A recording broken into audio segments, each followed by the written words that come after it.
ওই যে একটা সবুজ গম্বুজ দেখা যায়, এই যে একটু জুম করে দেখাইলাম, সবুজ যেটা বড় গম্বুজ, এটা হচ্ছে হযরত মুহাম্মদ সাল্লাল্লাহু আলাইহি সাল্লামের রওজা মুবারক অর্থাৎ কবর।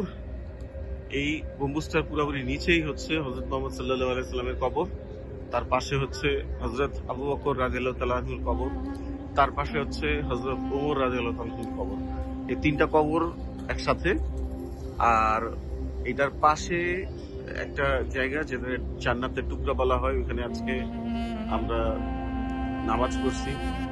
তাহাজ্জুদের নামাজ 4 রাকাত পড়ার পর্যন্তই সময় দেয়, মানে ম্যাক্স 10 মিনিটস, এর বেশি থাকতে দেয় না, কারণ অনেক মানুষ ওখানে যাওয়ার জন্য পাগল হয়ে আছে, গেলে কান্নাকাটি করে মনোরঞ্জন করতে চেষ্টা করে, লম্বা সময়ের জন্য বেশি সময় থাকতে দেয় না। আমরাও গিয়েছি, সবার জন্য দোয়া করতে চেষ্টা করছি, আলহামদুলিল্লাহ আল্লাহ কবুল করবেন, দোয়া করি। আরো দোয়া করি যাতে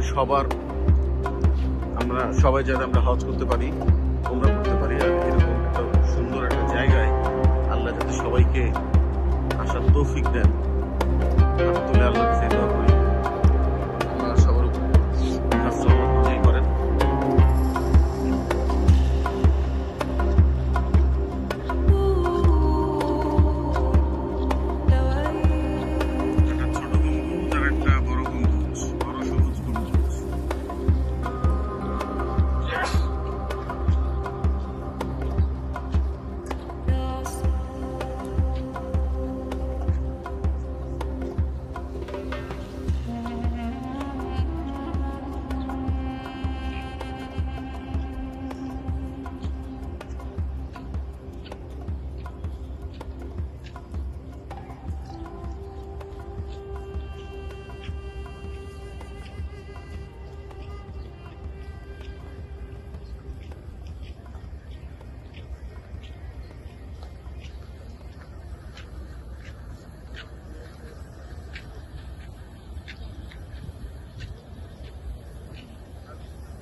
মসজিদের বাইরে Basta, ela já viu que eu vinha.